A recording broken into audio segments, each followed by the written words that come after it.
বিগত 15.5-16 বছর ক্ষমতার মস্তদে ছিল আবু জেহেলের ছোট বোন, যার কারণে ভারতের সঙ্গে কোন রকম টেক্কা মেরে কিছুই করা যায়নি। ডাক্তার ইউনূস 5 মাস আসতে না আসতে ভারত বুঝতে পেরেছে বাংলাদেশের লোক ভারতকে আর গোনে না।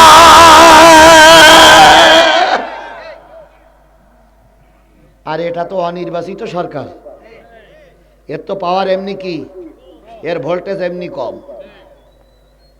পল্লী বিদ্যুৎ আর কারেন্ট কি বলে পিটিবি আর পল্লী বিদ্যুৎ দুটোর ভোল্টেজ কি এক? ওই পিটিবির ভোল্টেজ বেশি না, আর এই পল্লী বিদ্যুতের ভোল্টেজ কম না। ডাক্তার মোহাম্মদ ইউনূস তো হলো পল্লী বিদ্যুৎ, এতে এখনো পর্যন্ত নির্বাচিত সরকার না। কথা বলেন ঠিক না ঠিক? আল্লাহ রহমত করুক, যদি বিএনপি অথবা জামাতের কোন দলের নির্বাচিত সরকার ক্ষমতায় বসতে পারে, ভারত তোমাকে বুঝাইয়ে দেব বাংলাদেশ তোমারে আর গোনে না। কি কায়দায় বলতেছে চট্টগ্রাম দখল করব, একটু এসে দেখ। চট্টগ্রাম দখল করবার আমরা আঙুল চড়বো? এই কালাইয়ের মুসলমানেরা, চট্টগ্রাম দখল করবে আর আপনারা আমরা কি চুপ করে বসে থাকবো? যার যা আছে তাই নিয়ে ময়দানে ঝাঁপিয়ে পড়বো। বাংলাদেশের 1 ইঞ্চি জায়গা ভারতকে দখল করতে দেওয়া হবে না, হবে না, হবে না। হয়তো মনে করতে পারেন হুজুর আমাদের তো অস্ত্র শস্ত্র নেই। আমাদের ওদের চেয়ে সবচেয়ে বড় অস্ত্র আমাদের আছে। ওদের আছে সোলজার, ওদের আছে পারমাণবিক অস্ত্র, আর আমাদের আছে বুক ভরা ঈমান। আমাদের দেশের একজন ভ্যানওয়ালা যদি অশুনতে এসে বাড়ি যাওয়ার সময় মারা যায়, ওই ভ্যানওয়ালা যাবে আল্লাহর জান্নাতে, কারণ সে এশার নামাজ পড়েই অশুনতে এসেছে। কথা বলেন ঠিক না ঠিক? আর ওদের একজন সৈনিক যদি মারা যায়, সে যাবে আল্লাহর জাহান্নামে, কারণ ও অমুসলিম, অমুসলিম। সুতরাং আমাদের আর কিছু না থাকলে বুক ভরা ঈমান আছে। আজকে ডাক্তার মোহাম্মদ ইউনূসের সঙ্গে পাকিস্তানের প্রধানমন্ত্রীর সঙ্গে ফোনে কথা হয়েছে। ভারত শুধু বলছে, মানে মরার আগে একটা হাফসি কাটে না, ভারতের প্রধানমন্ত্রী। একজন সাংবাদিক বলতে, স্যার কি খবর? কাছে সর্বনাশ হয়ে গেল। যে ভারত, যে পাকিস্তান, পূর্ব পাকিস্তান, পশ্চিম পাকিস্তান ষড়যন্ত্র করে 2 দেশে ভাগ করলাম, আর আজকে এখন ফোন করে বলছে ভাই কেমন আছেন? পাকিস্তান আমার ভাই। কথা বলেন ঠিক না ঠিক? কারণ সে একটা মুসলিম দেশ। ওই পাশে আছে 17 কোটি, এই পাশে আছে 18 কোটি, আফগানে আছে 5 কোটি, কাশ্মীরে আছে 2 কোটি। এই সব কোটিগুলো যদি এক হয়ে নারাই তাকবীর দেয়, ভারতের নরেন্দ্র মোদী তুমি ধুতির কাঁচা দেওয়ার সময় পাবা না। তার আগে তোমার ভারত ছেড়ে পালিয়ে যেতে হবে। কথা বলেন ঠিক না ঠিক? আল্লামা সাঈদীর সবগুলো কথা হাড়ে হাড়ে কাজে লেগেছে না লাগেনি? আল্লামা সাঈদী বলেছিলেন 12 কোটি মুসলমান আছে গাছের গোড়ায়। বেশি ফাউল ফাজলামি করো না, গোড়া ধরে নাড়া দেব। মামুর বাড়ি দিল্লি যেয়ে পড়বা, কিয়ামতের আগে আর আসতে পারবে না। কথাটা সত্য হয়েছে না হয়নি? আল্লামা সাঈদী বলেছেন উত্তর গগনে কি হয়েছে? কালো মেঘ জমেছে, ঝড়ের পূর্বাভাস লক্ষ্য করছি।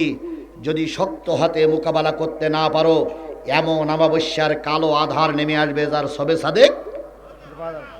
গত 16টা বছর আমরা তেই দেখেছি না দেখিনি? উনি বলেছিলেন যে অত্যাচার বন্ধ করো, আলেম ওলামাদের পরে নির্যাতন বন্ধ করো, নতুবা এমন সময় আসবে পালানোর জন্য ইঁদুরের গর্ত পর্যন্ত খুঁজে পাবা না। কথাটা 100 কাজে লেগেছে না লাগেনি? তাহলে সব কথা যখন কাজে লেগেছে, উনি আর একটা চট্টগ্রামের এক মাহফিলে বলেছিল, ভারত তুমি বাবরি মসজিদ ভাঙুনি, 200 কোটি মুসলমানের অন্তর ভেঙেছ। উনি বলেছিলেন ভারত তুমি যখন বাবরি মসজিদ ভাঙতেছিলে, বাবরি মসজিদের ইটগুলো যখন খসে খসে পড়তেছিল, গোটা বিশ্বের 200 কোটি মুসলমানের অন্তরে একটা একটা বোম পড়তেছিল। রক্তক্ষরণ হয়েছে 200 কোটি মুসলমানের। সুতরাং আমি কোরআন সাক্ষ্য নিয়ে বলতেছি, ভারত তুমি বাবরি মসজিদ ভাঙনি, তোমার কপাল ভেঙেছ। বাবরি মসজিদকে যেমন ভেঙে টুকরা টুকরা করেছো, আল্লাহর কসম একদিন তুমি ভারত, তুমিও ভেঙে টুকরা টুকরা হয়ে যাবে। বিশ্বের কেউ তোমাকে এককভাবে টিকায় রাখতে পারবে না। সাইদির সব কথাগুলো যখন সত্য হয়েছে, মুসলমান লিখে রাখো, এটাও ঠিক হবে, এটাও সত্যে পরিণত হবে। আর সেই দিনটা দেখার জন্য বাংলাদেশের 18 কোটি মানুষ চোখ মোটা করে অপেক্ষা করতেছে। বিশ্বাস করো, ভারত মুসলমানদের বন্ধু নয়, ভারত ছিল শেখ হাসিনার বন্ধু। ভারতের সম্পর্ক ছিল শেখ হাসিনার সঙ্গে, ভারতের সম্পর্কে দেশের সঙ্গে ছিল না। এই জন্য যেই এখানে ঠেলা দিছি, সেই আপা গেছে দুলাভাইয়ের কাছে।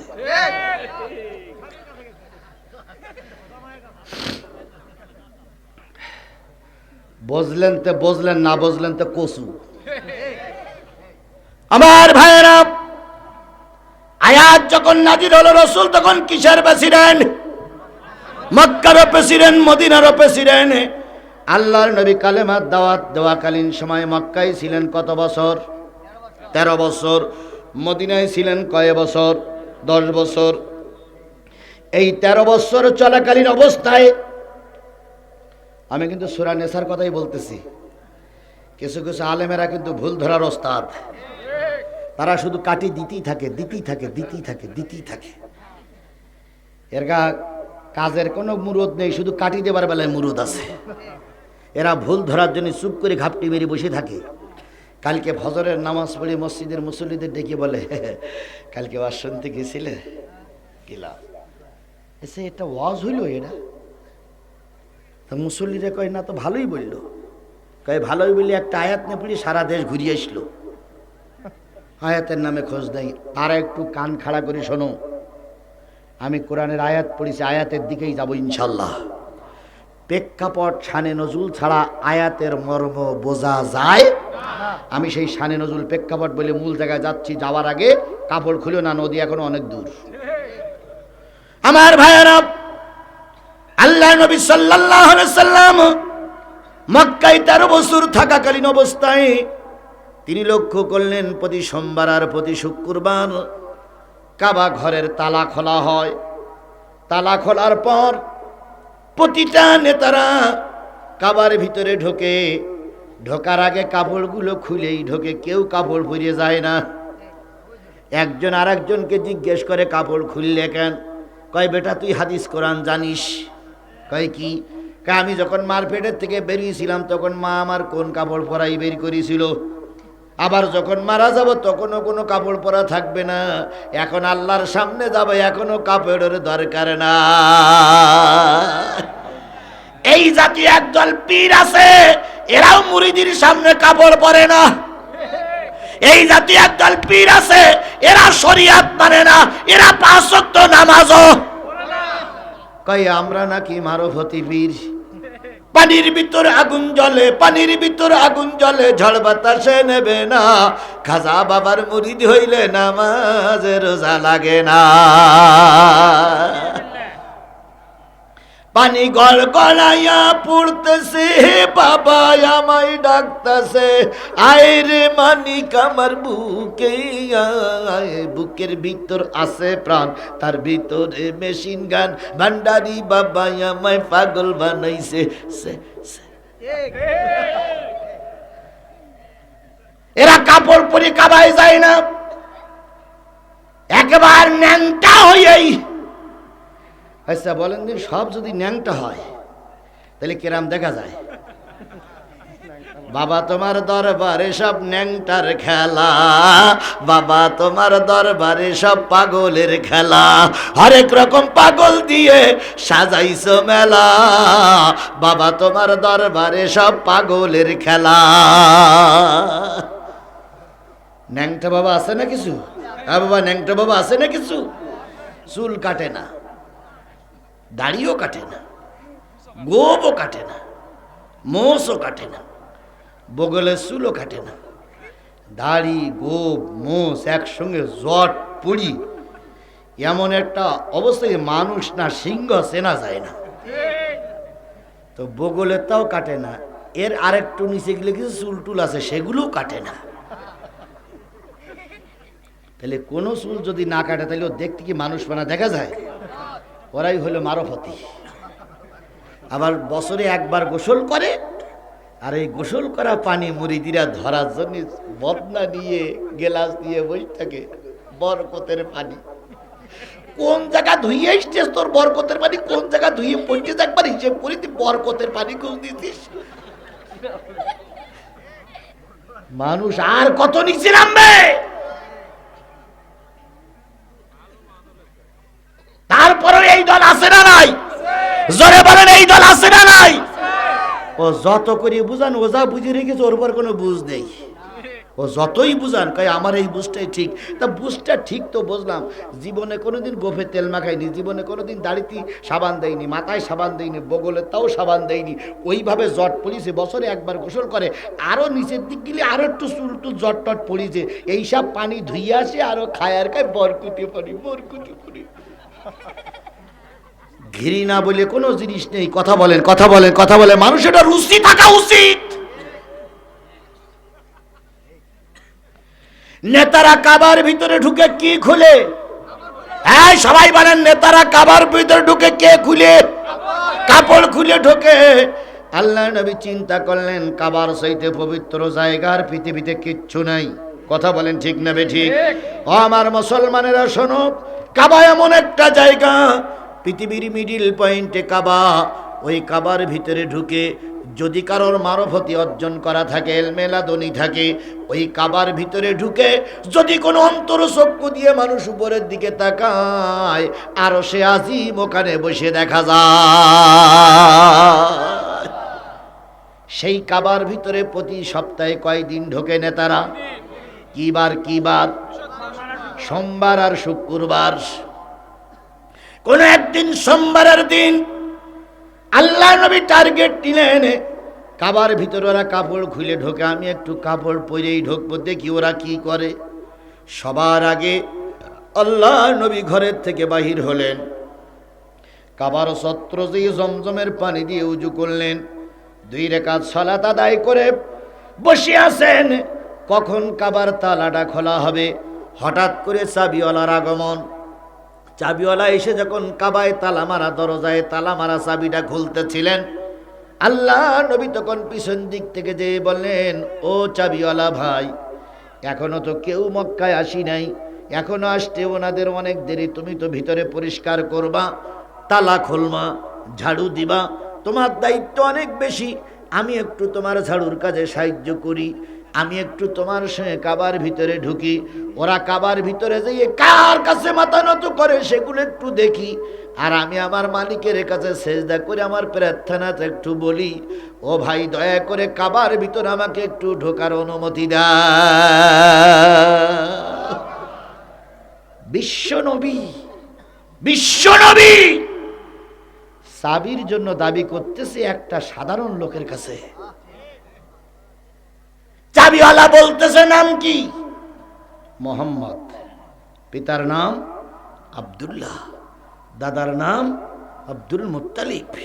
কোন বংশ? কুরাইশ বংশ। ও, তুমি না নবুয়াতের দাবিদার? তুমি না বাপ দাদার ধর্মর বিপক্ষে নতুন একটা ধর্মের দাওয়াত দিচ্ছ? আল্লাহ নবী বললেন, ও চাবিওয়ালা ভাই, যে ধর্মের দাওয়াত আমি দিচ্ছি, এই ধর্মের দাওয়াত আদম আলাইহিস সালাম দিয়েছে, এই কালেমার দাওয়াত ইব্রাহিম আলাইহিস সালাম দিয়েছে, এই কালেমার দাওয়াত নূহ আলাইহিস সালাম দিয়েছে, এই কালেমার দাওয়াত মুসা আলাইহিস সালাম দিয়েছে, এই কালেমার দাওয়াত ঈসা আলাইহিস সালাম দিয়েছে। কথাগুলো ঠিক না বেঠিক? লা ইলাহা ইল্লাল্লাহ আদম সফিউল্লাহ, লা ইলাহা ইল্লাল্লাহ ইব্রাহিম খলিলুল্লাহ, লা ইলাহা ইল্লাল্লাহ মুসা কালিমুল্লাহ, লা ইলাহা ইল্লাল্লাহ দাউদ নবিউল্লাহ, লা ইলাহা ইল্লাল্লাহ ঈসা রুহুল্লাহ, লা ইলাহা ইল্লাল্লাহ মুহাম্মাদুর রাসূলুল্লাহ। সব নবীর কালেমা এক। কথা বলেন ঠিক না বেঠিক? আওয়ামী লীগের বক্তব্য এক, বিএনপির বক্তব্য এক, জামাতের বক্তব্য এক, কিন্তু যুগে যুগে যত নবী এসেছে সব নবীর দাওয়াত এক। কথা বোঝেন তো আমার কথা? আল্লাহ হেফাজত করুক। আমার নবী যখন এই কথা বললেন তখন বললেন, এই কাবার ভিতরে তোমাকে ঢুকতে দেওয়া হবে না, কারণ তুমি অপবিত্র। নবীকে বলতেছে কি? আর ওরাই হইল পবিত্র। যারা ঘন্টা বের করে আসতেছে, যারা ওর ভিতরে ঢুকবে কাপড় ভরা থাকবে না, পেশাব করে জীবনে পানি নেয় না, ওরাই কি? পবিত্র। আর আল্লাহর নবী, আল্লাহর নাজিলকৃত নবী কি? অপবিত্র। আমাদের দেশেও তাই হয়েছে। যারা ভোট চুরি করে ক্ষমতায় গেছে তারাই পবিত্র, যারা জাতীয় সংসদে ন্যাংটা হয়ে গান গেয়েছে তারাই পবিত্র। আর আল্লামা সাঈদী সহ আলেমগুলো ছিল এদেশে অপবিত্র।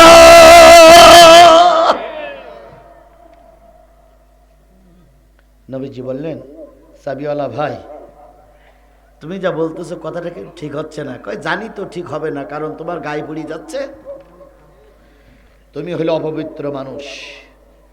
নবীজি কথাটা শুনিয়ে ব্যথা পাইছেন না পাননি? এই মুসলমান কথা বলেন, ব্যথা পাইছেন না পাইনি? কিন্তু এখনই ব্যথার প্রতিবাদ করার সময় নেই, কারণ পিছনে কোনো লোক নাই। কথা বলেন ঠিক না বেঠিক? আল্লামা সাঈদী যখন কোর্টের বারান্দায়, তৎকালীন সরকারের উকিল বলতেছে, হুজুর আপনি তো 1 লক্ষ মা বোনের ইজ্জত নষ্ট করেছেন। আল্লামা সাঈদীর ডাইন হাতে কোরআন আর বাম হাতে একটা পানির পট। আল্লামা সাঈদী কাঠগড়ায় চুপ করে দাঁড়িয়ে 2 চোখের পানি ফেলায় কাঁদতেছে আর বলতেছে, এ আমার রব, এরা আর কত অপবাদ দেবে। হুজুর আপনার কেসের ফাইলি লেখা আছে 60 বছরের বুড়ির থেকে শুরু করে 12 বছরের ছোট ছোট মেয়েদের আপনি বাদ দেননি।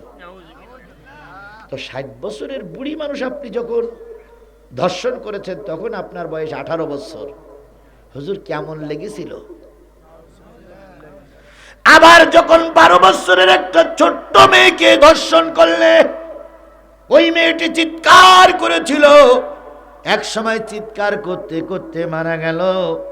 হুজুর আপনার কাছে তখন কেমন মনে হয়েছিল? আপনি তো বিশ্বনন্দিত আল্লামা।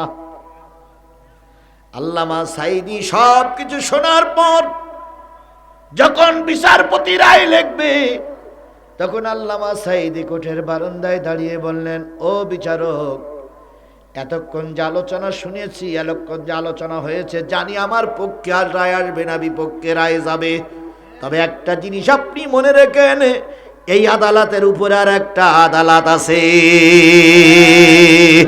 এই বিচারে শেষ নয়, আর একটা বিচারের আদালত আছে। কথা বলেন ঠিক না ঠিক? এই কথা শোনার পরে তৎকালীন প্রধান বিচারপতি একটু ঘাবড়ে গেলেন। কিন্তু বিচারপতি মানিক, কি মানিক? ওরপে কালামানিক, কালামান শামসুদ্দিন মালিক মানিক ওরপে কালামানিক। শামসুদ্দিন মানিক তৃতীয় চেয়ারে বসে বলেছিলেন, হুজুর আপনার আল্লাহর কাছে নালিশ করেন, আল্লাহ যা পারে বিচার করবে, এখন তো আমি আপনার ফাঁসি দেই। আল্লামা সাঈদীর কথা ওরা মনেই শুনেনি, ওরা আল্লামা সাঈদীকে ফাঁসির রায় দিল। পরে আপিল করে আল্লামা সাঈদী মৃত্যু কারাদণ্ড ভোগ করলো। ওই কালামানিক বলেছিল, আমি তো ফাঁসিতে আপনার ঝুলাই দেখতে চাই, আনন্দ করতে চাই। আল্লাহ বলল, কালামানিক রে, আমি সবার দোয়া কবুল করি আর না করি, সাঈদীর দোয়া কবুল করেছি, দেখ না তোর অবস্থা কি হয়। যখন দেশ স্বাধীন হয়ে গেল, কালামানিক সিলেট দিয়ে পালাই যাচ্ছিল, হঠাৎ করে জনগণ ধরে মোটামুটি কচু ধোয়া ধুয়েছে। শেষ পর্যন্ত শুয়েছিল কিসের পাতার উপরে? কলার পাতার উপরে শুয়েছিল। জনগণ ধরে মাছ দিতে দিতে এমন এক জায়গায় লাথি মেরেছে, বিসি একটা ফুটবলের মতন আউট।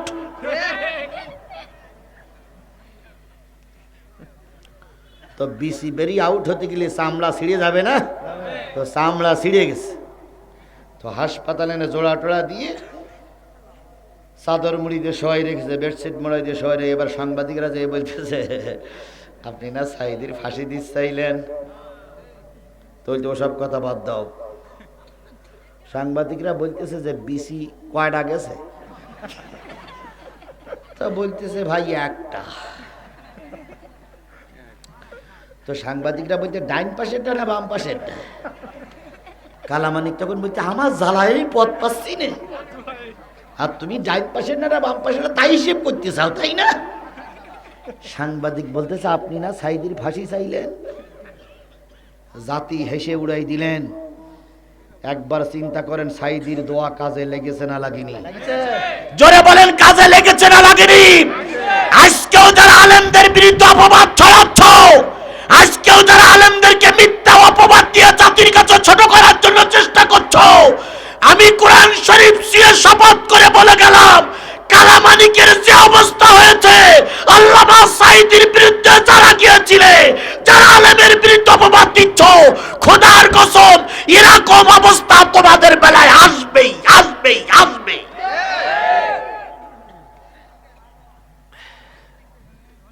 বন্ধুগণ, এক রাস্তা দিয়ে স্বামী স্ত্রী দুইজন যাচ্ছে, আর একজন আল্লাহর ওলি যাচ্ছিল রাস্তা দিয়ে। তো কাদা দুইজন তিনজন যাচ্ছে, হঠাৎ করে পা পিছলে ওই আল্লাহর ওলির পায়ের এক ফোঁটা কাদা ওই নারীর গায়ে গেলে গেছে। লাগলি ওই নারী, নববিবাহিত নারী, উনি যেই স্বামীর বলতেছে ওই হুজুরির পা পিছলে কাদা আমার এই কাপড়ে লেগেছে, কাপড়টাই নষ্ট হয়ে গেছে। স্বামী যেই হুজুরির কলা ধরি বলতে, এই হুজুর, রাস্তায় চলাফেরার সময় দেখে শুনে চলিস না?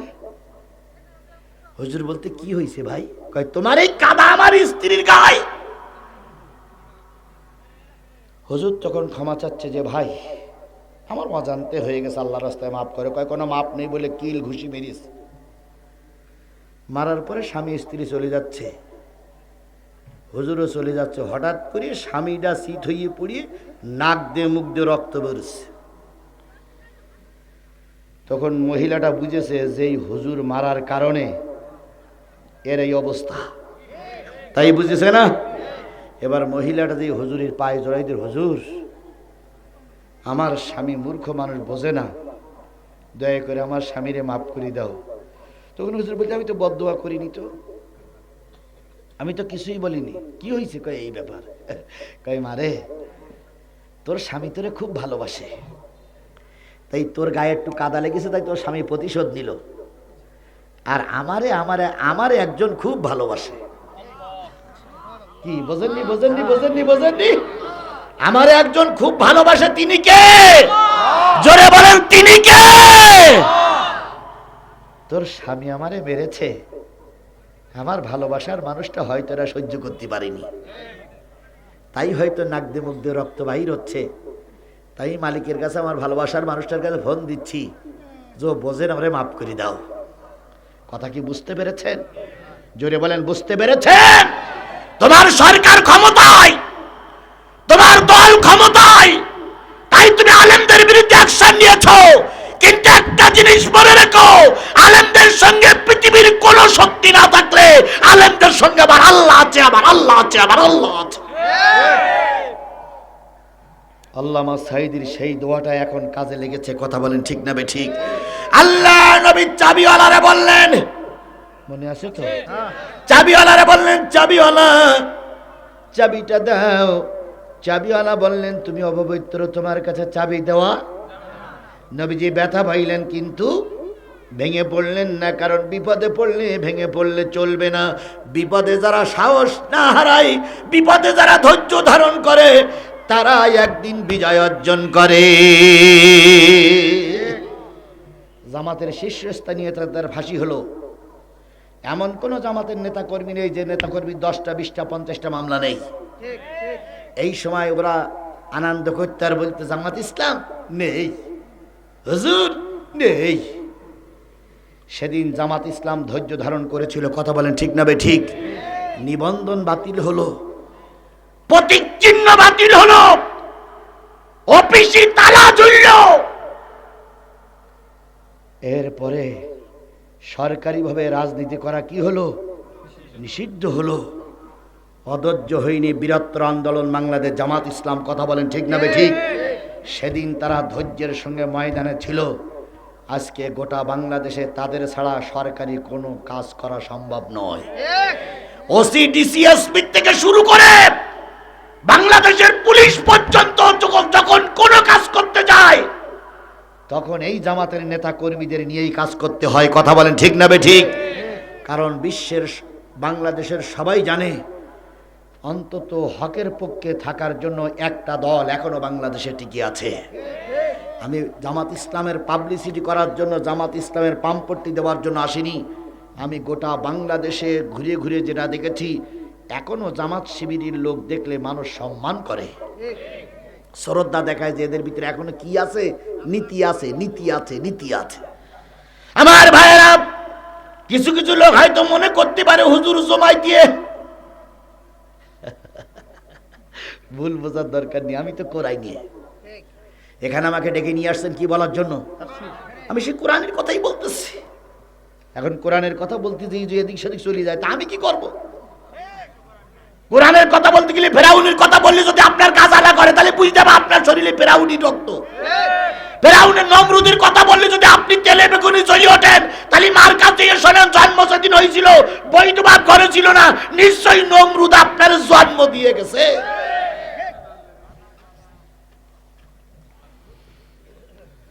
আল্লাহ নবী চাবি চাইলেন, চাবি দিলেন না।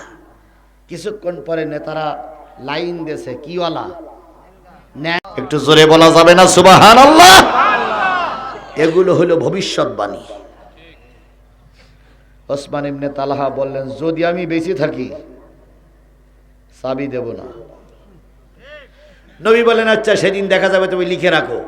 আল্লাহ নবী ওসমান ইবনে তালহাকে বিদায় দিয়ে আল্লাহ রসুল চলে গেলেন এলাকায়। কিছুদিন পরে হিজরত করে কোথায় চলে গেলেন? মদিনায় চলে গেলেন। মদিনায় চলে গেলে বছর গেলেন, তার পরের বছর বদরের যুদ্ধ হলো। বদরের যুদ্ধে আবু জেহেল বেটা মারা গেছে। বদরের যুদ্ধে ওয়ালিদ ইবনে মুগিরা মারা গেছে। পরের বছর এসে উহুদের যুদ্ধ হলো, খন্দক তাবুকের যুদ্ধ হলো। 8টা বছর আল্লাহ রসুল মেহনত করলেন। 10,000 মুজাহিদ রসুল তৈরি করে 8ম হিজরিতে 10,000 মুজাহিদ নিয়ে পবিত্র রমজান মাসে আল্লাহর নবী মক্কা বিজয় করে ফেললে। কয় বছর পরে? 8 বছর পরে। কয় হাজার সাহাবী? 10,000 সাহাবী মক্কা বিজয় হয়ে গেল। আবু জেহেল ইতিমধ্যে কি মারা গেছে, ওয়ালিদ ইবনে মুগিরা মারা গেছে, আবু লাহাবও নেই। তখনও পর্যন্ত আবু সুফিয়ান আছে।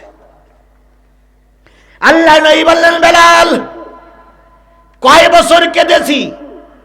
8টা বছর। কয় বছর? কোথায় নামাজ পড়ব? কাবায় নামাজ পড়ব। 8টা বছর চাবি দেই নাই, তালা খুলে দেই নাই। এখন 8 বছর পরে সুযোগ এসেছে, একটু কাবায় আজান দাও, মনের সুখে 2 রাকাত নামাজ পড়ব। কয় বছরের ব্যথা জমি আছে? 8 বছরের ব্যথা জমি আছে। কাবায় একটু সালাত আদায় করব।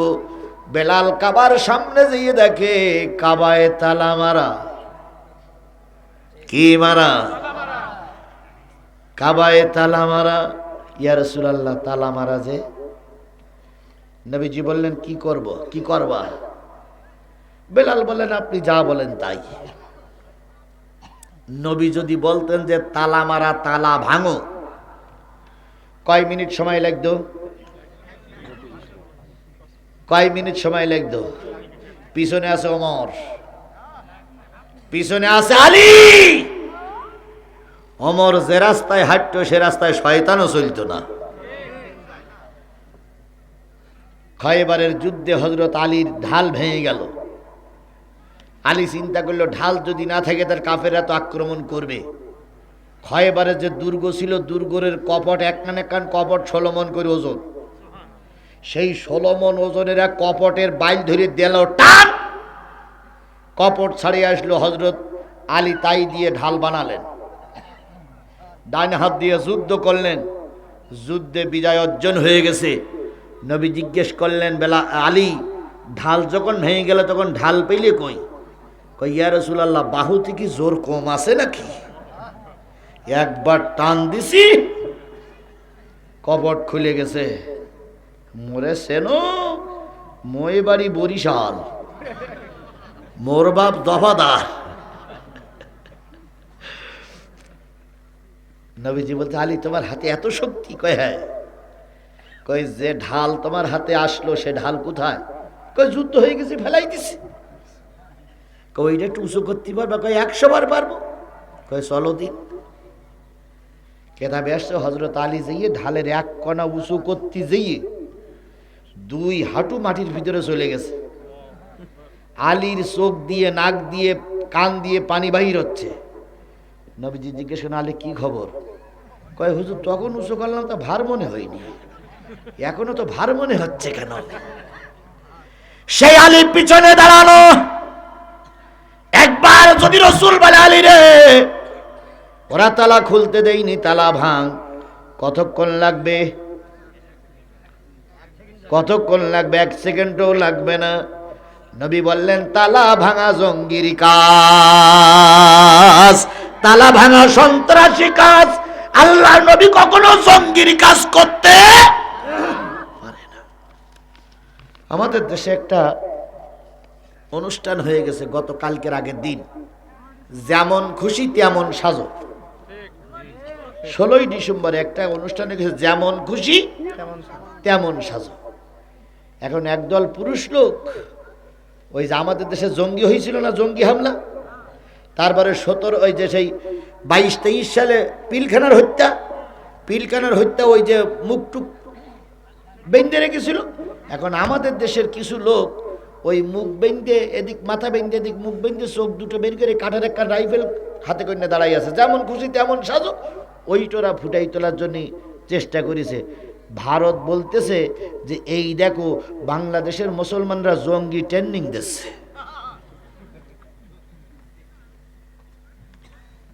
কি কথা? ও তো ওটা আমার আগের তো বলা লাগবে না। পানিও আমার শত্রু ভাই, চতুর সাইড দিয়ে পড়তে পারি, তাহলে কোন দিকে যায়?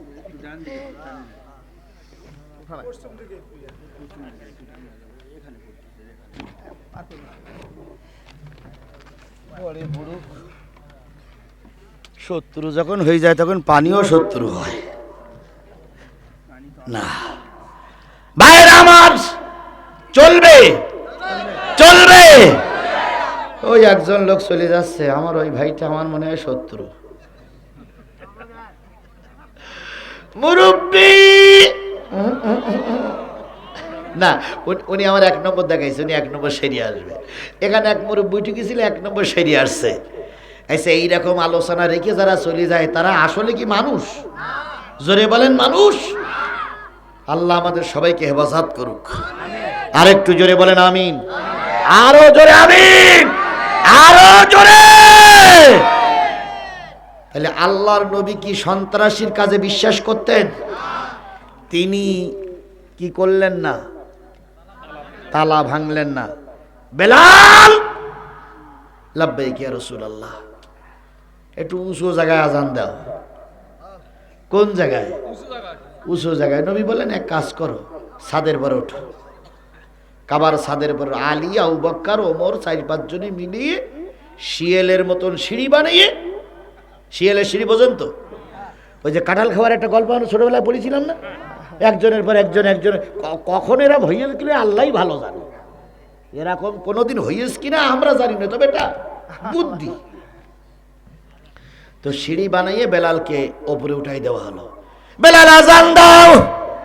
কয় বছরের ব্যথা? 8 বছরের ব্যথা। এখন সালাত আদায় করবে। বেলাল, আজান দাও। বেলাল উপরে উঠলেন, আজান দেবে বেলাল। আল্লাহু আকবার, আল্লাহু আকবার।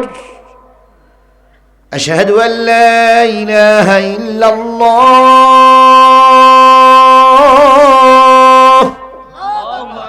আশহাদু আন্না মুহাম্মাদার রাসূল লুল্লাহ বলবে, রসুলের দিকে তাকাতে যেয়ে দেখে এক লোক ভুট হইয়ে ছাদের পরে শুয়ে আছে।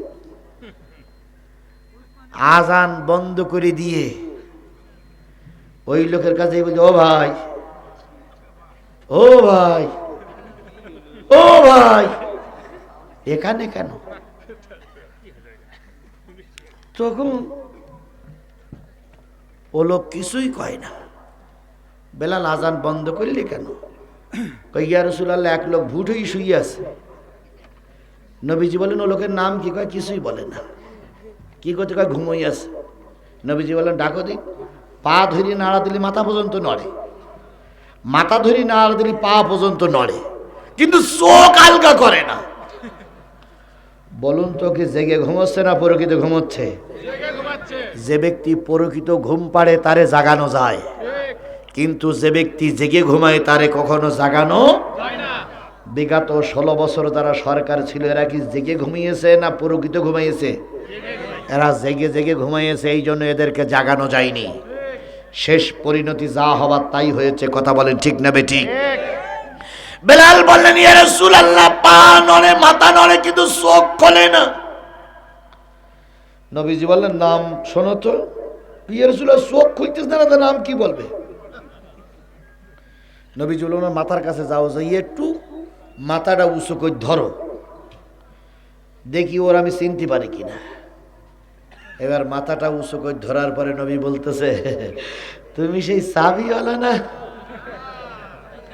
সুবহানাল্লাহ বলবেন না? সুবহানাল্লাহ বলবেন না? সুবহানাল্লাহ বলবেন না? এর নাম নবী। তুমি সেই চাবিওয়ালা না? চাবিটা দাও।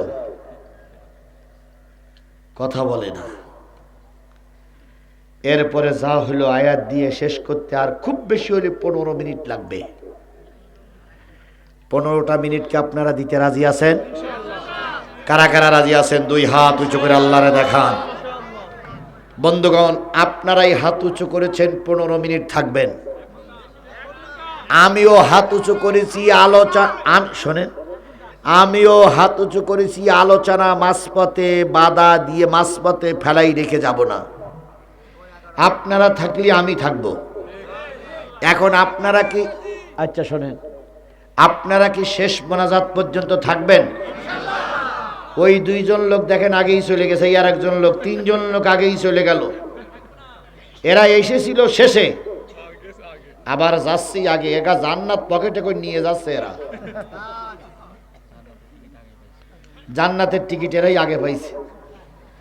বন্ধুগণ, মসজিদের একদল মুসল্লি আছে, আসে শেষে, যায় আগে। আর যারা প্রকৃত মুসল্লি সবাই আগে এসে সামনে বসে থাকে।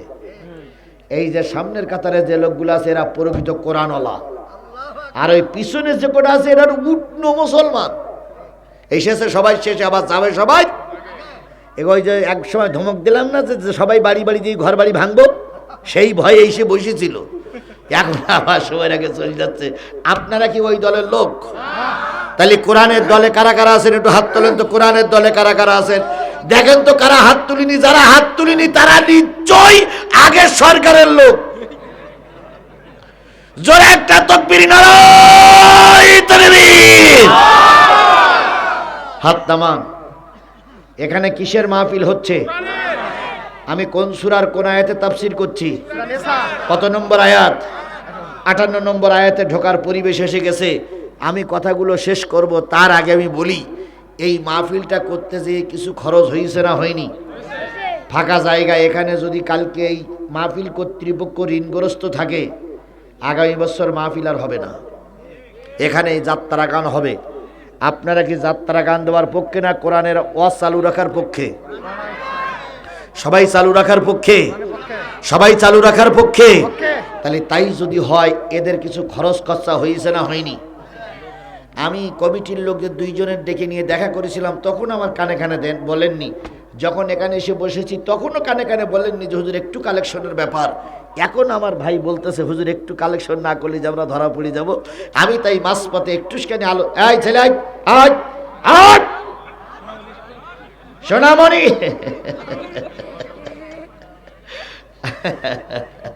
বসো, অল্পক্ষণ। জি জি জি, হচ্ছে ভাইয়া। এই আপনার কাছে 100 টাকা না, আপনাকে 10,000 টাকা নেবো আমি।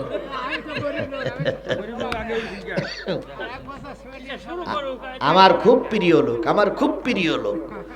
2 দিন 3 দিন অন্তর ফোন না দিলে ওর পেটের ভাত হজম হয় না। 3 দিন অন্তর ফোন দেবে, হুজুর আমার একটা দাওয়াত নিয়েন। সেই দাওয়াত নিচ্ছি। ওনার বাসায় একদিন গেছিলাম আমি। ওনার কয়েকটা মেয়ে, আল্লাহ কবুল করুক, উনি আমার চাওয়ার আগে 100 টাকা দিয়ে বসেন।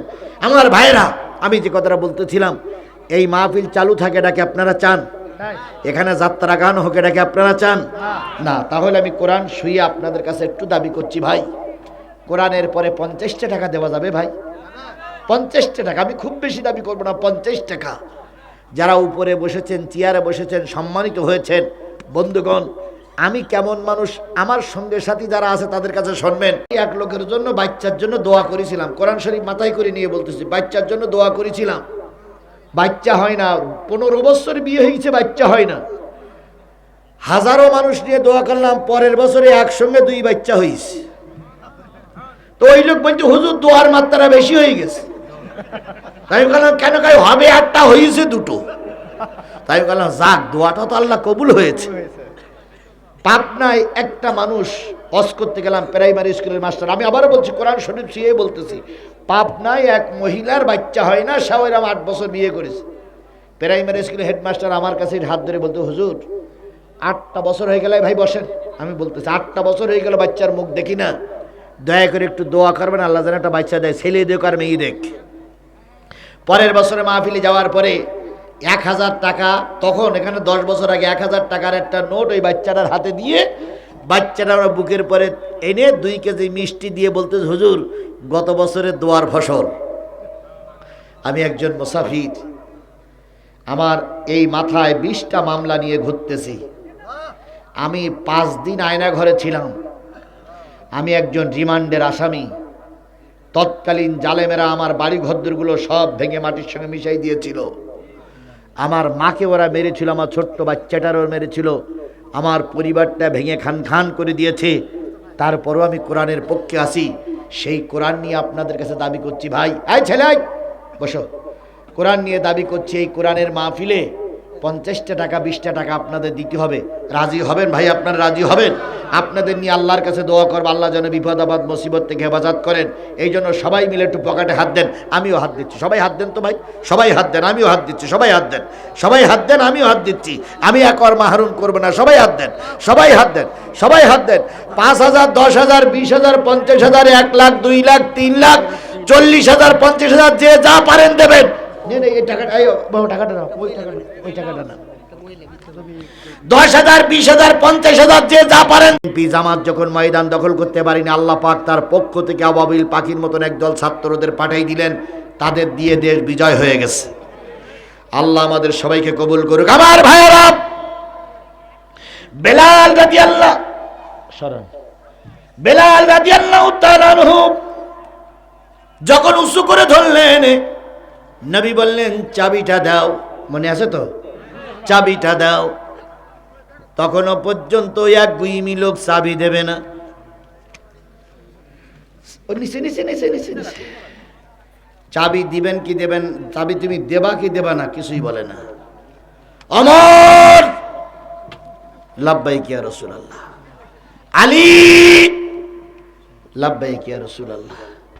সোজা আঙুলি মনে ঘি উঠবে না,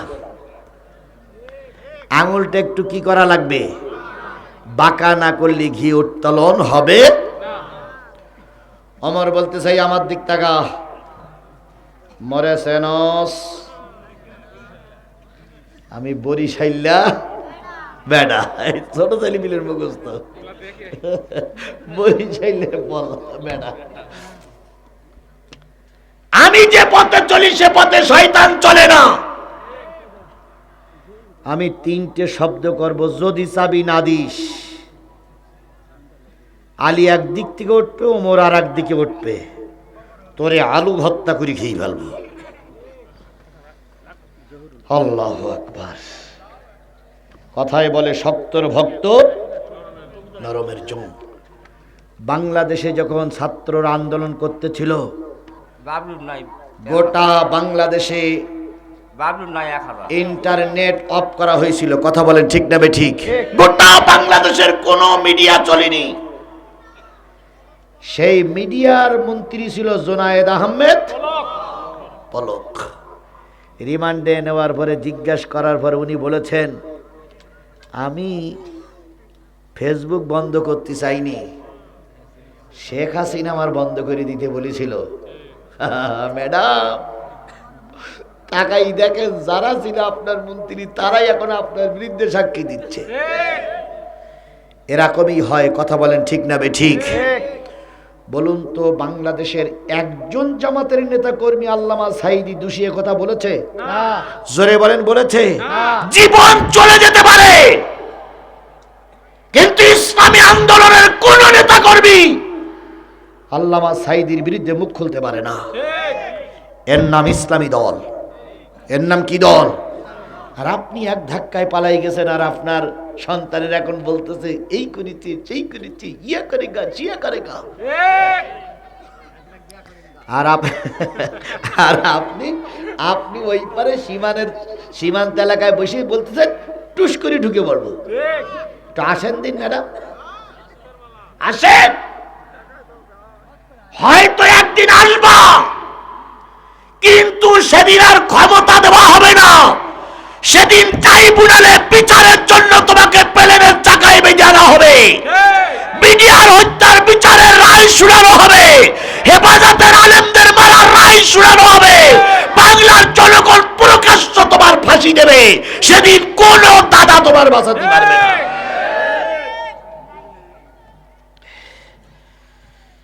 আমার ভাইরা, আল্লাহ সেই দিনটা আমাদের দেখার তৌফিক দান করুক। আরো জোরে বলেন আমিন, আরো জোরে আমিন। রাসূল সাল্লাল্লাহু আলাইহি সাল্লামের কাছে সামনে দাঁড়িয়ে সাবি দিবি কিনা বলে, ওমর বলতেছে আমি 3 বার শব্দ করব, ওয়াহিদ ইসনানে সালা সা সালা সা বলবে। তার আগে সাবিওয়ালা ওসমান ইবনে তালহা বলতেছেন, ইয়া রাসূলুল্লাহ এই নেন সাবি।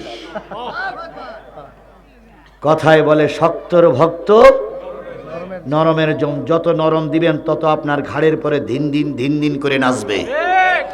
বিগত 16টা বছর সব বক্তারা যখন মুখে তালা লাগাই বসেছিল, আমি আর কিছু বক্তা ময়দানে কথা বলেছে। কথা বলেন, কথা বলেন। আমাদের কাছ থেকে কখনো কোন সময়ের জন্য ওরা মাইক কেড়ে নিতে পারিনি। যতবার মাইক কাটতে আসছে ততবার জুতোর বাড়ি খেয়ে নিচে নেমে গেছে। কথা বলেন, কথা বলেন, কথা বলেন। এই জন্য বলে শক্তর ভক্ত নরমের জম। ওমরের 3 বলার আগেই চাবি দিয়েছে। আল্লাহর নবী চাবি দিয়ে নিজের কাবা ঘরটা খুললেন। কয় বছরের ব্যথা জমা হয়ে আছে, 8 বছরের ব্যথা জমা নিয়ে কাবার তালা খুলে মূর্তিগুলো অপসারণ করলেন আর বললেন জাল হাক্কু ওয়া জাহাকাল বাতিল ইন্নাল বাতিলা কানা যাহুকা। মূর্তিগুলো ভেঙে বেরিয়ে যাচ্ছে, আর কোন মূর্তি এই কাবায় ঢুকতে পারবে না। 5 তারিখে যখন দেশ স্বাধীন হলো, ও আল্লাহ দেখলাম বড় বড় দেবতার গলায় দড়ি বেঁধে কিছু লোক ঠ্যাং ভাঙতেছে, আর কিছু লোক বলতে ভেঙে পড় ভেঙে পড় ভেঙে পড় ভেঙে পড়। হুলমুল করে মূর্তিগুলো ভাঙা শুরু হলো। কথা বলেন ঠিক না ঠিক? কোটি কোটি টাকা দেশের সর্বনাশ হলো। ঠিক আমার সেই সময় মনে পড়েছিল মক্কা বিজয়ের কথা। যেদিন মক্কা বিজয় হয়েছিল সেদিন মূর্তিগুলো যে কায়দায় ভেঙা হয়েছিল, আমার দেশ যখন বিজয় অর্জন করলো তখন ওই বড় বড় মূর্তিগুলো ভেঙে সারকার করে দেওয়া হয়েছে। যেখানেই মূর্তি ছিল সেখানে এখন কালেমা লেখা আছে। কয়েকদিন আগে ঢাকার মোড়ে দেখলাম জাতির পিতা ইব্রাহিম শেখ মুজিব ঘোড়ার ডিম, জাতির পিতা ইব্রাহিম শেখ মুজিব ঘোড়ার ডিম। হাই রে খেলা কার? জোরে বলেন কার? এরা কি জীবনেও কল্পনা করেছিল এই সময় আসবে? এরা কখনো বলছে 41, কখনো বলছে 71, আর আল্লাহ বলছে 41 হোক আর 71 হোক, ভাঙবো আমি। আল্লাহ নবী সব ভেঙে ফেললেন। ভেঙে ফেলার পর লাইটটা, তোমার লাইটটা বাবা, ও বাচ্চা তো বুঝতে পারেনি, বাচ্চা। আল্লাহ নবী সাল্লাল্লাহু আলাইহি সাল্লাম কাবায় ঢুকলেন, মূর্তিগুলো কি করলো? ভেঙে ফেলানো হলো। এবার নবী ভিতরে ঢুকলেন, পরিষ্কার করে নামাজে দাঁড়ায় গেলেন। মনের যতক্ষণ শেষে 2 রাকাত কি 3 রাকাত যাই হোক নামাজ পড়লেন। নামাজ পড়ে যখন আল্লাহর নবী কাবা ঘরের ভিতর থেকে বাইর হচ্ছিলেন, এক পা ভিতরে আর এক পা বাইরে, চাবিটা নবীর হাতে। আবু বকর দাঁড়িয়ে আছে, চাবিটা আমাকে দেন। ওমর দাঁড়িয়ে আছে, চাবিটা আমাকে দেন। আলী দাঁড়িয়ে আছে, চাবিটা দেন। তালহা দাঁড়িয়ে আছে, চাবিটা দেন। জুবাইর দাঁড়িয়ে আছে, চাবিটা দেন। আল্লাহর নবী চাবি নিয়ে উঁচু করে দাঁড়াই থাকলেন। লক্ষ্য করা হলো নবীর উপরে এখন ওহী নাজিল হচ্ছে। সেই নবীর পরে ওহী নাজিল হয়েছিল যে আয়াতটা, সেই আয়াতটাই আমি তেলাওয়াত করেছি। নবীর এক পা কোথায়? কাবার ভিতরে, আর এক পা কোথায়? কাবার বাইরে। ওই সময় আল্লাহ রাব্বুল আলামিন এই সূরা নিসার কত নম্বর আয়াত? 58 নম্বর আয়াত নাজিল করে দিয়ে বলতেছে, ইন্নাল্লাহা ইয়ামুরুকুম আন তুআদ্দুল আমানাতি ইলা আহলিহা। ও নবী, আমি তোমাকে আদেশ করতেছি, নিশ্চয়ই নিশ্চয়ই এই যে আমানাত নামক চাবি তাকেই দেবে যেই ব্যক্তি এই চাবির প্রকৃত হকদার, যেই ব্যক্তি এই চাবির মূল্যায়ন করবে, যেই ব্যক্তি এই চাবিটারে গুরুত্ব বেশি দিয়ে আসছে। সরকার পরিবর্তন হয়েছে, তবু চাবি নিয়েই মহব্বতের সঙ্গে রেখে দেছে। চাবিটা নবী গো, তাকেই তুমি দেবে, অন্য কোনো কাজের লোকের কাছে চাবি দেওয়া যাবে না। নবী যখন চাবি নিয়ে বেরিয়ে আসলেন, আবু বকর বলল চাবি দেন, ওমর বল চাবি দেন। নবী বললেন সে চাবিওয়ালা কই? সেই ওসমান ইবনে তালহা কই? বলুন তো, ওসমান ইবনে তালহা যদি ওই মজলিসে থাকে, ওর বুকে কি পানি আছে? আছে? ধরেন ওবায়দুল কাদের শুনতেছি কালকে না কখন নেই পালাই গেছে।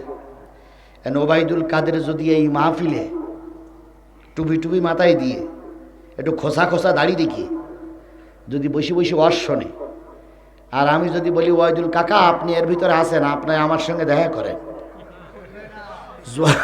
বলেন তো ওর বুকি পানি থাকবে? ও তখন চিন্তা কর পরে আল্লাহ তাআলা তো চিনিয়ে ফেলাইস। ওবায়দুল কাকা জীবনে মাথা উঁচু করবে? করবে না, কারণ ওর মারির ভয় আছে। এতদিন পর্যন্ত যে লোক চাবি দেয়নি তার একটা মারির ভয় আছে না ভাই? বলুন তো, আমরা কি এই এমপিদের বিরুদ্ধে অনেক এমপিদের কি মারার জন্য চেষ্টা করিলাম? ভয়ে সে শেখ হাসিনা যেদিক গেছে ওরাও সেদিক গেছে। কারণ ওরা জানতো যে কাজ আমরা করেছি জনগণ আমাদের যদি পায় তাহলে আলু ভাতটা করি ফেলবে। হুজুররা ওয়াজ করতেছে, জামাত ইসলাম এখন ধৈর্যের পরিচয় দিচ্ছে, বিএনপি বলতেছে কোনো অধৈর্য হলে চলবে না। আমরা ওয়াজ শুনে বেরিয়ে যাওয়ার সময় দেখতেছি ওই রাস্তায় ওই বাদাম বিক্রি করতে যারা ওর উপরে দিয়ে ওবায়দুল কাদের দাঁড়াই দাঁড়িয়ে সিগারেট টাইনতেছে। তো একজন বলতে হুজুর এই সেই ওবায়দুল কাদের। আচ্ছা বলুন তো, বক্সিং না দিয়ে কারা কারা বাড়ি যাবেন? হাত তোলেন তো। একজনও নয়, মুরব্বি একজনও নয়। তার মানে এত রাগ যে ওরে না মেরে পান্তা ভাত খাওয়া যাবে না। কথা বলে ঠিক না ঠিক? তাহলে 8 বছর আগে চাবি দেয়নি, ওর পরে রাগ কি কম? নবীজি বললে চাবিওয়ালা কই? সাহাবীরা চিন্তা করলে এইবার মনে হয় খেলা শুরু হবে। খেলা হবে, পালাবো না, হ্যাঁ খেলা হবে। কোথায় পালাবো? ফখরুল সাহেবের বাসায় নাকি? যা করতে গেলে আবার কিছু লোকের মুখ টুক কালোই। আমি তো বুঝি রে ভাই, তুমি কোন জাতের জাত আমি এখানে বসেই বুঝতেছি। দিয়ে একজনে দেখেন মুখ টুক কালোই হোক, ওর কলজে পর্যন্ত জলি পুড়ে ছাই হয়ে যাচ্ছে। ও শুধু বসে বসে দোয়া করতে, আল্লাহ এ হুজুর মরে না কে? যতই দোয়া করো হুজুরের হায়াত আরো আল্লাহ বাড়াই দেবে। বদদোয়া করে কিছু করা যায়নি, বরং ভালো হও, আল্লাহ রহমত নাজিল করবে। আমার ভাইরা, নবীজি বলতেছে কই সেই চাবিওয়ালা? ইয়া রাসূলুল্লাহ, সে মনে হয় পালাইছে। কই খুঁজে বের করো। সবাই মিলে খুঁজতেছে, হই হই রই রই চাবিওয়ালা গেল কই? এ হই হই রই রই চাবিওয়ালা গেল কই? ধর ধর ধর চাবিওয়ালা ধর। এরকম একটা স্লোগান আমার সমাজে উঠেছিল না? ধর ধর শিবির ধর, ধৈরা ধৈরা জবাই কর। একটা দুটো জামাত ধর, ধৈরা ধৈরা জবাই কর, এ স্লোগান এসেছিল না আসেনি? জোরে বলেন, এ স্লোগান ছিল না ছিল না? আজকে তোমরা আমার শিবিরের ছেলেদের ধরে জবাই করতে চেয়েছিলে, তোমরা বাংলাদেশ জামাত ইসলামকে নিষিদ্ধ করেছিলে। আল্লাহর কি কসম, কোর্টের মাধ্যমে তোমাদের নিবন্ধন, তোমাদের রাজনীতি করা এদেশে নিষিদ্ধ হয়ে গেছে। এখন ছাত্রলীগ ময়দানে দাঁড়াতে পারে না। কথা বলেন ঠিক না বেঠিক? খুব তাড়াতাড়ি বুড়ো লীগও নিষিদ্ধ হবে। ওটা ছাত্রলীগ নিষিদ্ধ হয়েছে, আর এবার কি লীগ নিষিদ্ধ হবে? বুড়ো লীগ। খুব তাড়াতাড়ি বুড়ো লীগ দেশে নিষিদ্ধ হবে ইনশাল্লাহ, আমরা চোখে দেখতে পারবো। কথা বলেন ঠিক না বেঠিক? এখন কোথাও খুঁজে পাওয়া গেল না। এসে বলতেছি, ইয়া রাসূলুল্লাহ, চাবি নিয়ে কতক্ষণ দাঁড়াই থাকবেন? চাবিটা আবু বকরের দেন, সে চাবিওয়ালার পাওয়া যাচ্ছে না। সে কি হয়েছে? পালাইছে। আল্লাহ নবী বললেন, পালাইয়ে যাবে কই? মদিনার একটু দূরে বিরাট একটা পাহাড়, ওই পাহাড়ের উঁচু মটকা একটা বাবলা গাছ, ওই বাবলা গাছের গোড়ায় একটা গর্ত আছে।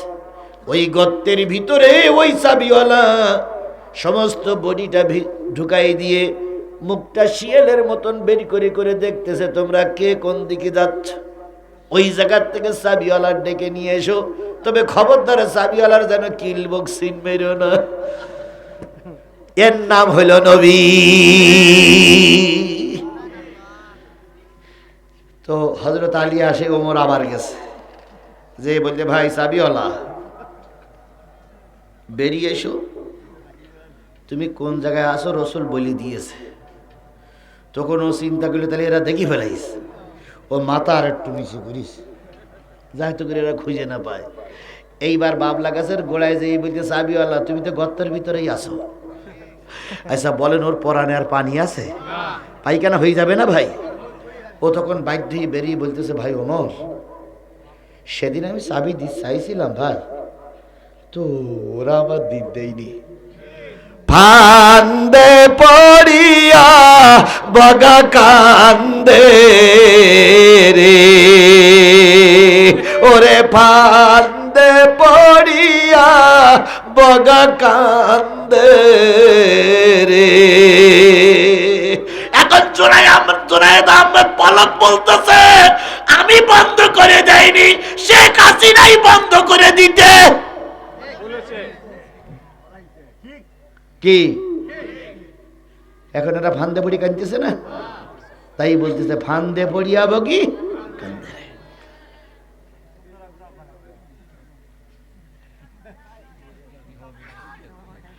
ভাইরা আমার, তো বলতে ওসব কথা বাদ, তুই হাট।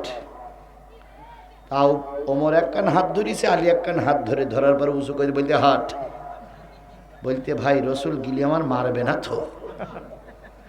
বলতে, তুই কি করেছিস? চাবি সেদিনকে দিচ্ছেইলাম, তা ওই ওরা বলিল দেওয়া যাবে না। আজ অনেক নেতারা এই সুরেই কথা বলতেছে। কথা বলেন ঠিক না বেঠিক? পুলিশের ডিআইজি বলতেছে, এই করতেছিলাম, ওরা করতে দেয়নি। ক্ষমতাশালী যারা ক্ষমতায় আছে তারা বলতেছে, এই করতেছিলাম, ওরা করতে দেয়নি। কে কি করতে চাইলে আর কে কি করতে দেয়নি, সেটা কোর্টের মাধ্যমে প্রমাণিত হবে। আমার ভাইয়েরা, আবু বকর আর ওমর আর আলী দুইজনে ধরে নিয়ে আসলেন। নবীর সামনে যখন আসলেন, লোকটা তখন কাঁপতেছে, ইয়া রাসূলুল্লাহ আমাকে মাফ করে দেন, ইয়া রাসূলুল্লাহ আমাকে মাফ করে দেন, ইয়া রাসূলুল্লাহ আমাকে মাফ করে দেন, আমি অন্যায় কাজ করতে চাইনি, তারপর হয়ে গেছে। নবী বললেন, ও আল্লাহর বান্দা, তুমি তোমার কাঁপুনি বন্ধ করো। আমি নবী মানুষ হত্যা করার জন্য আসিনি, আমি এসেছি মানুষের কল্যাণের জন্য। সেদিন তোমাকে বলেছিলাম চাবি আমাকে দেবে, সেদিন তুমি উপহাস করেছিলে, আমি আজকে তোমার জন্য উপহাস করব না। এই নাও চাবি, চাবিটা নাও, আর কিয়ামত পর্যন্ত তোমার কাছেই এই চাবি থাকবে।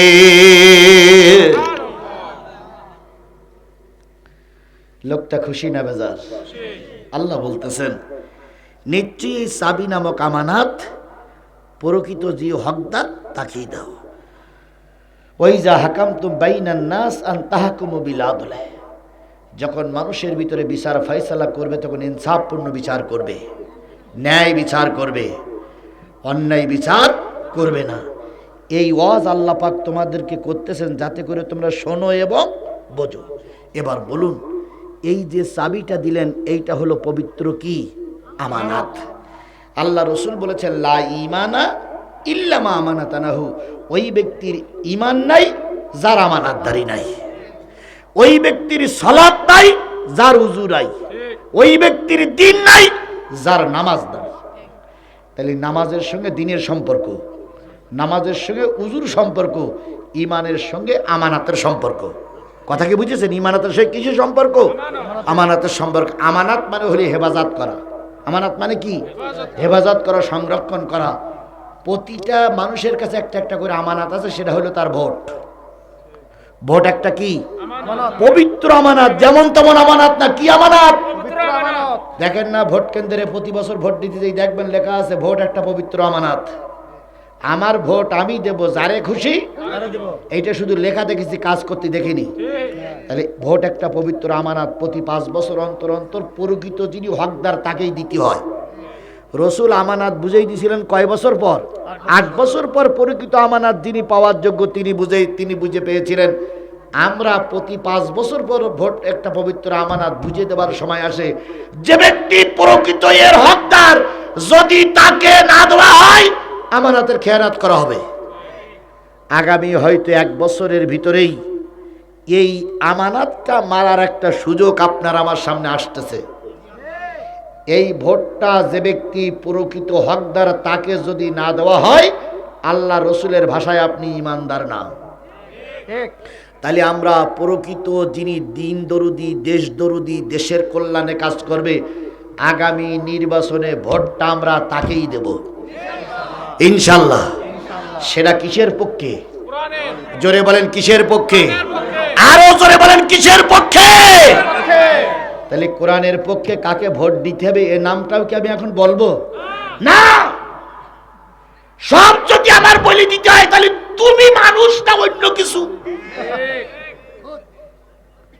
এরপরে যাবার সময় বলবে হুজুর যে কি বললো তা তো বুঝতেই পারলাম না। বুঝবা কি? তোমার বগলে এখনো চুল উঠিনি।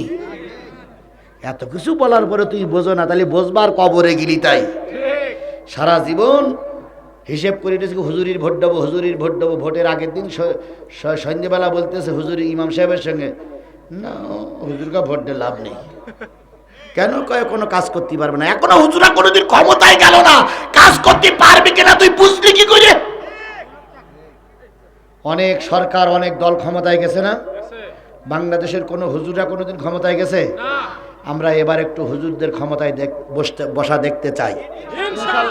হুজুররা এবার ক্ষমতায় যেয়ে দেখুক দেশের কি করতে পারে। যদি হুজুররা ক্ষমতায় যেয়ে দেশের কোনো কল্যাণ করতে না পারে, হুজুরদের 199 তালাক দেব। কথা রাজি? কোরআনের পক্ষে, হুজুরদের পক্ষে এবার একটু সাপোর্ট করতে হবে। কোরআনের পক্ষে সাপোর্ট করতে হবে। কারা কারা রাজি আছেন? কোরআনের পক্ষে। আমি কোন দলের পক্ষে বলিনি, একটা বারের কোন দলের পক্ষে বলিনি। সাপোর্ট দিতে হবে কিসের পক্ষে? আল্লাহ কোরআন ওয়ালাদের মুখ উজ্জ্বল করে আমাদের মাঝে ফিরে আসার তৌফিক দান করুক। আল্লাহ কোরআন ওয়ালাদের গলায় যেন ফুলের মালা পরাইতে পারি, দয়া করে তুমি কবুল করে নাও। আল্লাহ আমাদের সবাইকে কবুল করুক। আরেকটু জোরে বলেন আমিন। আরো জোরে আমিন। আরো জোরে। চাবিওয়ালা যখন চাবি নিয়ে চলে যাচ্ছে, বলুন তো তখনও কি তিনি মুসলমান? কিছু দূর যাওয়ার পর হৃদয়ের ভিতরে একটা কম্পন সৃষ্টি হলো। মক্কায় কত লোক বলেছে রসুল খুনি, মক্কায় কত লোক রসুল বলেছে আমানাতের খেয়ানাতকারী, কিন্তু আমি নিজের চোখে দেখলাম তিনি একজন ভালো মানুষ। 8 বছর পরে চাবি আবার আমাকে দিয়েছে। ফিরে এসে বলতেছি ইয়া রাসূলুল্লাহ, বিয়াদবি মাফ করবেন, আপনি এবং আপনার সাথীরা যে কলেমায় বিশ্বাসী, ওই কলেমার পরে আমাকে তালকিন দেন, আমি আজকে থেকে মুসলমান হয়ে গেলাম। নবী বললেন, ওসমান ইবনে তালহা, নবীর সঙ্গে বিয়া তুমি করেছো, নবী মাফ করে দিল, আল্লাহ তোমারে ক্ষমা করে দেবে। তাহলে আজকের এই অস্টা শুনে আমরাও আজকে থেকে তওবা করি। কিসের পক্ষে আসবো? জোরে বলেন, কিসের পক্ষে আসবো? আল্লাহর পক্ষে আসবো, কোরআনের পক্ষে আসবো। জীবনের অতীতের গুনাহগুলো আল্লাহ কি করে দেবে? আমরা মৃত্যুর আগ পর্যন্ত কোরআনের পক্ষে থাকার জন্য চেষ্টা করি। আল্লাহ আমাদের কোরআনের পক্ষে কবুল করুক। বেঁচে থাকলে আবারও কোনোদিন দেখা হবে, বেঁচে না থাকলে আল্লাহ যেন কিয়ামতের দিন আমাদের পরিচয় করাই জান্নাতে দিয়ে দেয়। আমা তৌফিক ইল্লা বিল্লাহ ওয়া আখিরু দাওয়ানা আলহামদুলিল্লাহি রাব্বিল আলামিন। ভাই উঠতেছেন কেন? দোয়াটা করবেন না? সূরা ফাতিহা ইখলাস শরীফ পড়েন। বিসমিল্লাহির রহমানির রহিম, আলহামদুলিল্লাহি রাব্বিল আলামিন আর রহমানির রহিম।